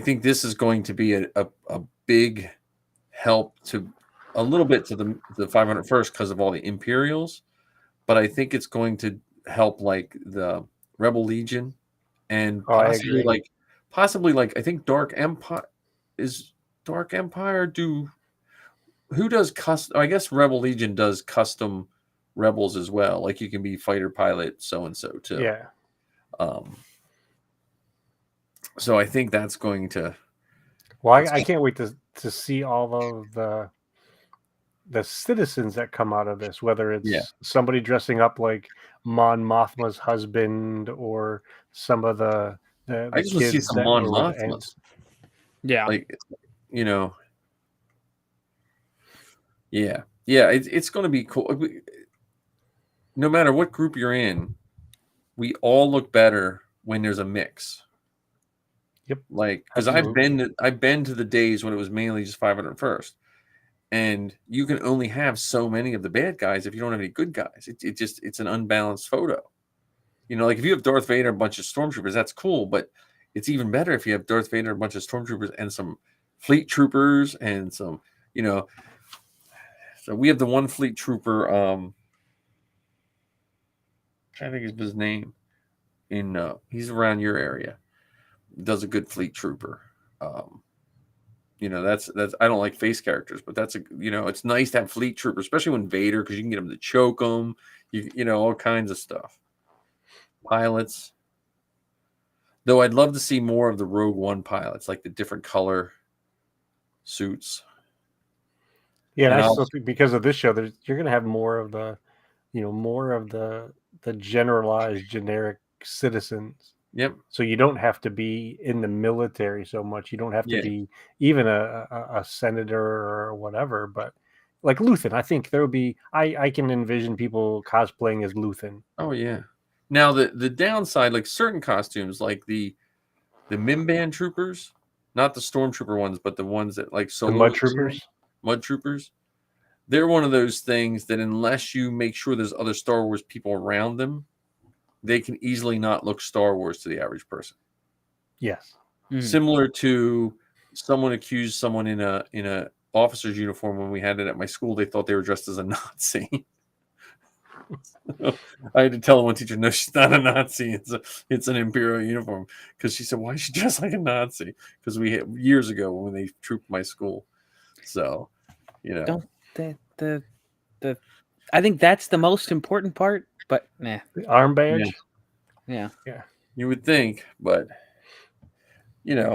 I mean, there is still, and I say this about podcasts, I say this about everything. We're not competing against other podcasts. We're competing against other things other than Star Wars. When you do a podcast, when you do a YouTube channel, and there is still a large group of people that have not seen Star Wars. Like it seems very foreign to us. But like my wife would have probably never watched Star Wars if she would have never met me. That's just. Well, I can say that my wife wouldn't watch Star Wars as much. Yeah. See, my wife is not into. Was not. She's into it a little more. Like she likes the Marvel movies to a certain extent and stuff. But she's put up with 30 years of me. So. I've the only hope I have for this month is the fact that Andor's on, because in the month of October it's nonstop horror movies. What about 21 days from now? 3 weeks. What's that? Tales of the Jedi? Oh yeah, right. I'm focused on Andor right now. And then when they moved Bad Batch over, that kind of threw me for a loop. Yeah, I'm surprised. Is that going to be after Andor's over? January. It's got to be after Andor. January. Yeah. Okay. Well, I think, we live in the age where they try to get information out too quick. If we would have heard all the things we hear about Star Wars now, when George Lucas was filming, and I think you even said this, Ken, before, when he was filming New Hope, I don't know if New Hope would have got made. Like they were on shaky ground, and everyone's a Star Wars. Everyone knows how to make a Star Wars movie. You would think that every single person that watched Star Wars knows how to make a movie and knows how to make a toy and knows how, and as soon as something's not exactly how they want it, then it's all nuts. And that's one of the things that makes our time that we're in really, really wacky, is because now there's no way of having the same level of freshness that A New Hope had. Because now, whether it's Andor, Bad Batch, or the Tales of the Jedi, there's going to be that tendency to compare. Yeah. That tendency to not judge, but I guess I'll just stick with compare. So, this animated show it's got different style than Rebels, or a different style than Resistance. I like that one so much more. But when A New Hope came out, it was in a class of its own. Right. And well, they still are. I still think of Star Wars, especially Star Wars animation, and I probably said it on this before. Very few people even give two craps about voice actors until Star Wars animation came about. You know what I mean? Like there was a few, like Scooby-Doo maybe and stuff like that, but it wasn't to the point until maybe The Simpsons. It wasn't like these people became household name. Like I never knew any animated people's names. Well, I think you may have known it, but didn't realize it. I'm going to guess you remember Mel Blanc and some of those folks. Yeah, but they weren't the celebrity as much as they were just, you knew him as a voice actor. Like it was just a different kind of celebrity. Yeah, here's Ark said Dunkin' Donuts in his Walmart was playing Andor on the screens today. That seems like that's probably against the law. I mean, we have to do all this copyright stuff at school, like what we can show and can't show, and Disney's kind of weird about that, where you can show things. So that's funny. One thing I will also say for Andor, and actually all Star Wars in general, even though it's a continuation of, or a connection of, this larger puzzle, each thing has its own feeling. Each thing has its own visualization or flair. So when you look at Book of Boba Fett next to Andor, they're different. Yeah. Still in the same galaxy, or even you put Resistance next to the Clone Wars or next to Star Wars Rebels, they're animation and they're different. So Yep. I love the fact that they're continuing to push the envelope or come up with something creative, come up with something different, even though it's connected to all the stuff that came before it. Well, and you know what I like with that too? Especially I saw it with Clone Wars. I like when the costuming groups then make a live action and an animated version. Now I always like the animated better, but I like in the clones you can get an animated Rex or a live action Rex. And Rex hasn't been in live action, you know? So they take what they know about those universes and they have to kind of bend them around to get a Be a have little them- bit more flexible. Yeah. And I think Resistance is one of those ones that I think Resistance that animation style just took I think some people by surprise. Just like the Clone Wars did, but the Clone Wars was on so long, so you kind of get used to it. Yep. Because Resistance had some good, like the Pirates of Resistance. I would love to see those in live action. That's what I was trying to get Matt to even do. the not the pirates, but the pilots, the racers. Yeah. You know, there was that one TIE pilot who I had for a while. I wanted to do a version of him, and I saw that you painted the helmet like his. Yeah. I have. It's not exactly like his because it was a B grade. It has a dent in it, so I but yeah, that's was based off of his. So if you had to pick a character and or a prop from Andor to recreate, what do you think you would pick, John? I honest to God, I've been waiting to talk about this. I wanted to get done with the prop section, get kind of back into the costumes. I want to do that ISB officer that we saw with the trench coat. Oh yeah, the guy that was looking at the hotels. They make that your office or whatever. Yeah. Yeah. I don't know why, but I love the look of that costume. So yeah, that would be my choice. What about you, Ken? I think I'd go with Luthen.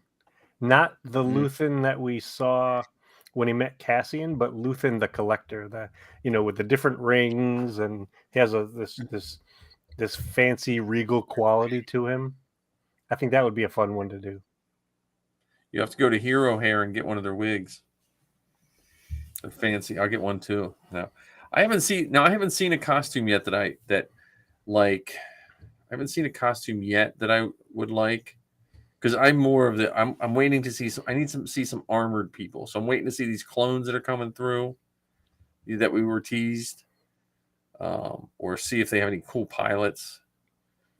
Like maybe they'll introduce what's his name? Who was the pirate that wore the red stripes in the old canon?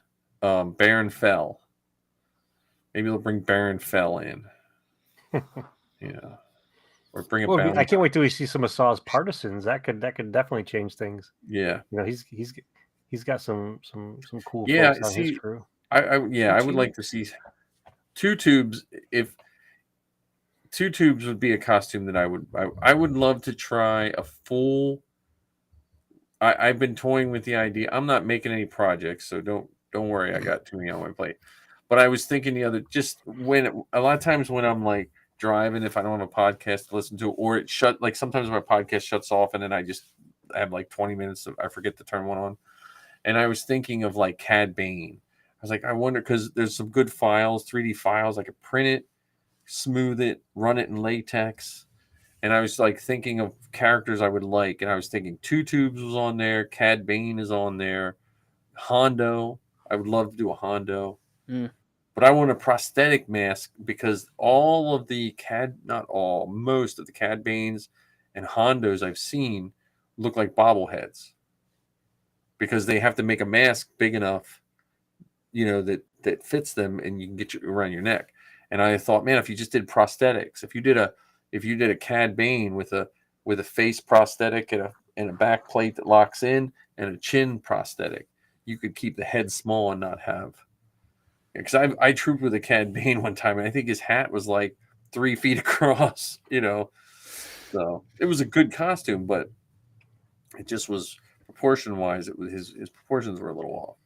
Yeah, you could get away with a Durin, like your run of the mill Durins, but Cad Bane he's got a specific look to him. Yeah, That Well, like especially adding the neck hoses and stuff like that. yeah.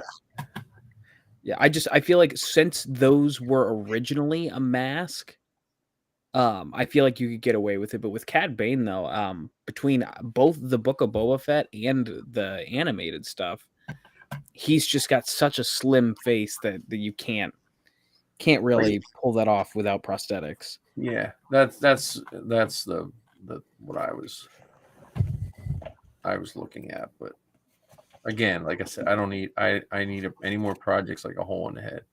Nothing's getting added till my Vader and my clone are finished.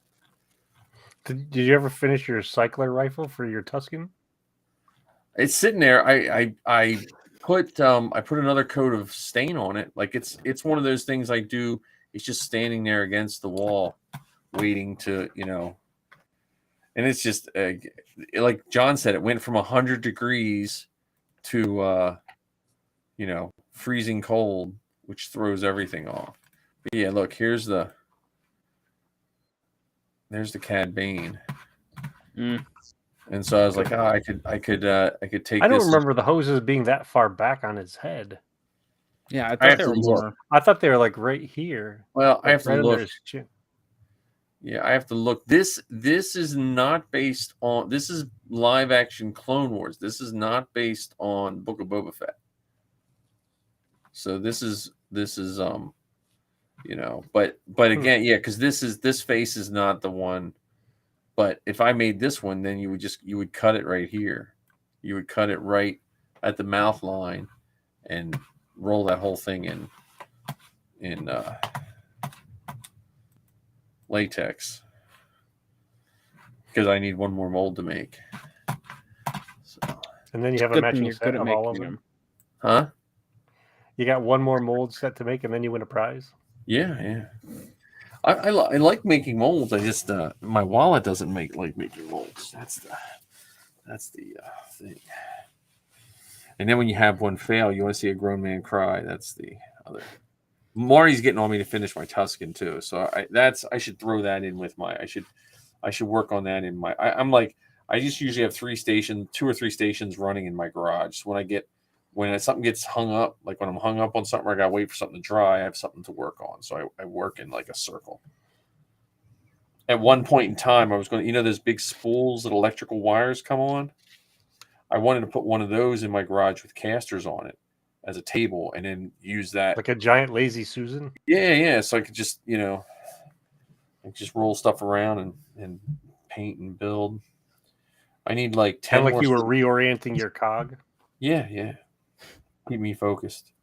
I've been using lists. My lists have been helping me keep focused. It's just the weeknights are killing me. Like I had robotics last night, so I didn't get home till late. And then tonight I was just drained. But I did get to see Andor, so always a plus. And I always forget I got this white Boba Fett helmet too. So I got to display my helmets better. Oh, it's better than mine. Mine are on the floor because I've got nowhere to put them up. Yeah. Just go buy old music stands that are broken and stick styrofoam heads on them. Music stands like people put their music on. Yeah. You can always find broken ones of those and then stick styrofoam heads on it and stick your helmets on. I use those.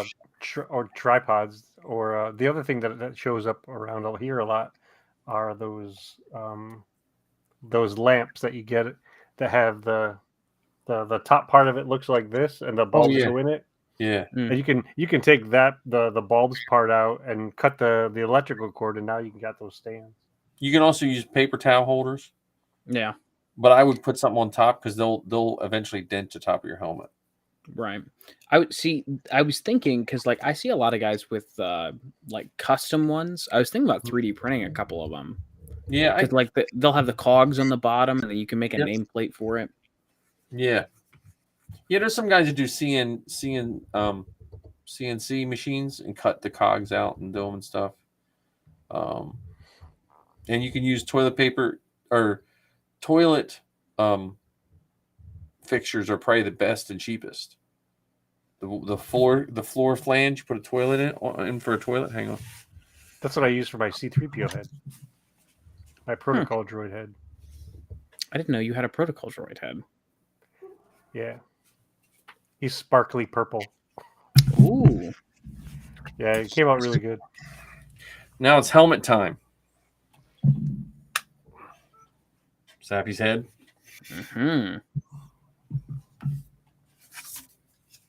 Oh, okay. Because what's nice is you can buy a big piece of this. These are Cut like it into bits. these are like $4 or something like that, Mhm. and you can get black or white. And I think this is 3-inch pipe. The 4-inch pipe goes over, the 3-inch pipe goes in. And then I've seen guys where then you can bolt this. So guys will have like a long shelf and they don't want them to fall. So these are all bolted to the shelf. Mhm. And then you put them in. And then if the interior, you worry about the interior, you can buy like a Nerf ball or a cheap ball at like a Dollar Tree and shove it in the top. Yeah. And they're Yeah, strong enough. Fill it with pebbles in a bag. Then, Yeah. Well, not only that, but I mean, if you wanted to like display them off the wall, yeah. Oh all yeah. you get is just get an L joint and another piece of PVC. Yep. Hmm. There's Sappy's whole head fits in there. Wow. I can't believe it. You've Yeah. seen it. You've seen it. Go on, John. I have indeed. It still makes me want to make a protocol droid, but at the same time, like after wearing Kylo for 2.5 hours, it's like, ooh. There's some people email me every once in a while, and I tell them if you don't have a person with you that's going to go every time that you trust, you're putting your safety and well-being at risk because you can't get out of the suit. Yeah. And I don't know how well the 3D printed ones. I know a lot of guys make 3D printed ones, and I know how much wear and tear hers takes. Because it's tight. Yeah, I don't think that I would even dare try a full 3D printed protocol droid because that just sounds like I can hear it cracking right now. Yeah, well, and again, I've had to redo her legs and a couple times, like fix just from cracks from wearing it. And Safi's a lot thinner, so like Dan, he's packed in his, man. It's like now he has vacuum form, but his stuff is delicate because of the chroming. Mm-hmm. So I'll stick with my TK. I still would love to do a shore trooper. Yeah. I want to see shore troopers and I want to see tank drivers. I forgot how much I love those. I watched the episode of The Mandalorian when he was on the when he was in with the tank run. Yeah, that one Bill Burr. The Believer. I didn't like that armor, but it reminded me of how much I like the tank driver from Rogue One. Yeah, it's the same helmet. Yeah. I just like that white. There's a guy in Pittsburgh that does it. He's a really thin guy, so it looks like spot on him. You're not fat shaming me, are you? I'm fat shaming myself. How dare either of you? Dude, I wish I would have known about trooping when I was like 18. I would have probably stayed healthier. I think I weighed all but 150 pounds when I was like 18. So it's like though when I could barely fit in my armor before I went vegan. So that helped me out a lot. Yeah, when you're not eating all those processed meats. Yeah, the only problem with vegan, if you're not careful, you can fall into the trap of eating just as much processed stuff. If but it does keep you out of fast food places. Because even if you want fast food, they don't, like you've got one option at best. And you got Burger King at best, and you can those Impossible Whoppers. You can only eat a few of those, and you're like, yeah, I gotta take a couple months break from these guys. Because when they first came out, I was like, oh, that's great. I haven't had Burger King for years. I was like, oh, and they have they're mayo doing- on them, so you have to get them dry. Oh, Mayo has egg in them. yeah, no. Burger King patties are dry as can be. You Yeah. have like, could you do ketchup and mustard then? Yeah, oh yeah. I mean, they're not bad. I mean, they're what's nice about it for me when we used to troop, it was just nice when we could go places where I didn't have to point out that I was vegan.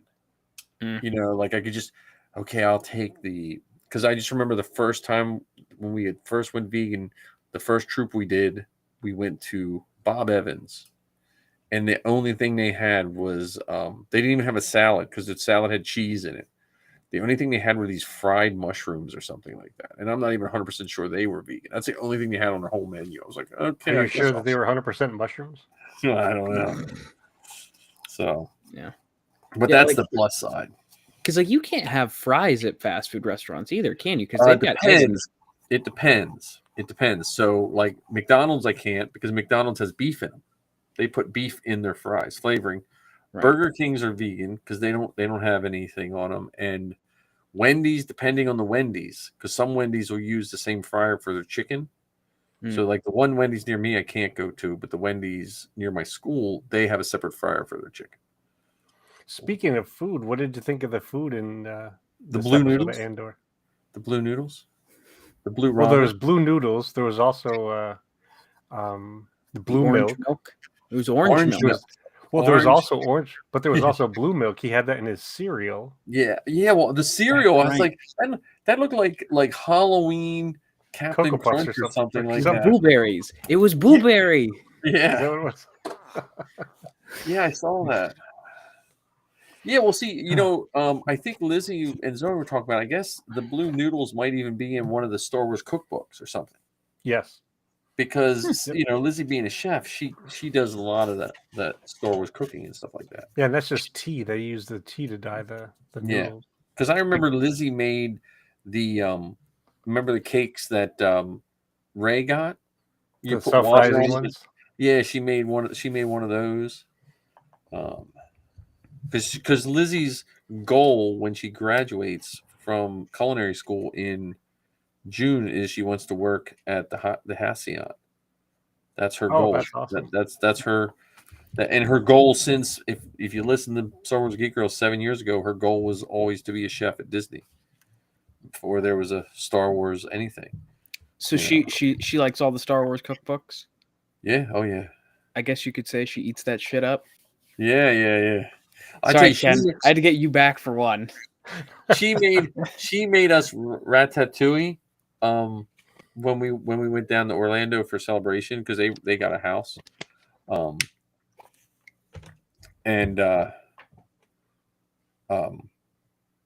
It's totally different when a chef makes food compared to everyone else. It was like remarkable, because are you sure that she cooked it and there wasn't a little rat in her hat? No, it could have been. But that was some good food. You got your just desserts. That